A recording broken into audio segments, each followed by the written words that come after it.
Rruga drejt Bashkimit Evropian nuk mund të jetë një fasadë që injoron standardet demokratike. Me këtë mesazh nisi kryetaria e Komisionit të Çështjeve Evropiane Jorida Tabaku mbledhjen e kësaj të premteje, ku në fokus ishte grup kapitulli i 4 për agjendën e gjelbër, i radhës sipas qeverisë për t'u hapur brenda qershorit. Tabaku tha se zgjedhjet ishin testi i parë i rrugtimit drejt Unionit, sfidë në të cilën qeveria sipas saj dështoi. Ne ndodhemi edhe në një pikë kthese, sepse ndodhemi pas zgjedhjeve parlamentare ku të gjithë elementët dhe kriteret që lidhen me grup kapitullin e parë, me themeloret, që është grup kapitulli që është hapur i pari dhe do të mbyllet i fundit, janë vendosur në provë.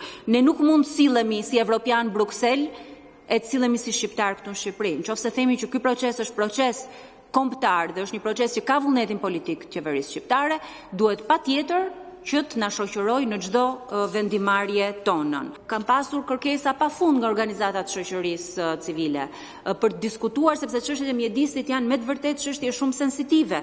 Janë çështje të cilat janë ngritur në raporte ndërkombëtare, për shembull miratimi i ligjit të zonave të mbrojtura, që është miratuar këtu muaj më parë, që e kemi ngritur si një hap pas në procesin e integrimit, se qeveria shqiptare nuk mund të thotë që unë do të plotësoj gjithë detyrimet në vitin 2027 ose në 2028. Të njëjtat shqetësime i ngriti edhe deputetja e Partisë së Lirisë Erisa Xhixho.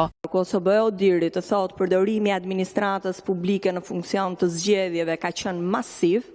Për mua është një tronditje shumë e madhe, si një eksperte, si një person që ka punuar në Ministrinë e Integrimit Evropian, dhe të vinë në një vit elektoral ku OSBE diri praktikisht të ka hedhur një nga shtyllat kryesore që do duhet ketë një shtet i së drejtës, që është pikërisht administrata publike, dhe sa është punuar që ajo të jetë e pavarur, independente dhe larg procesit zgjedhor.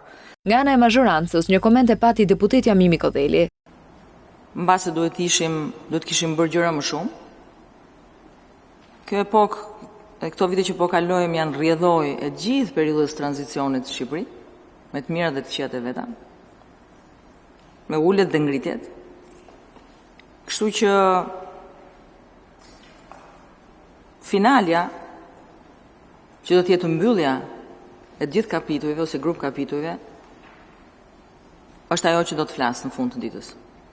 Tabaku zbuloi gjatë mbledhjes se me kërkesë të Partisë Socialiste, mbledhja në vijim do të bëhej me dyert të mbyllura, duke mos lejuar kështu ekspertët mjedisor të ndjekin punimet për një nga grup kapitujt më të rëndësishëm që lidhen drejt për drejt me mjedisin. Unë përsëris dhe njëherë kërkesën që ta bëjmë këtë diskutim të hapur dhe përsëris dhe njëherë kërkesën për krye negociatoren për të pasur mundësi që të kemi përfshirë edhe shoqërinë civile, duke qenë se një pjesë e madhe e diskutimeve janë teknike, meqense mbledhja do jetë me dyert të mbyllura, i kërkoj teknikës që të mbyllim transmetimin dhe të vazhdojmë diskutimet. Pavarësisht përsëritjes së kërkesës së Tabakut për herë të dytë për ta lënë publik diskutimin, në fund mazhoranca votoi për të mbyllur dyert. Nga ana tjetër, unë besoj që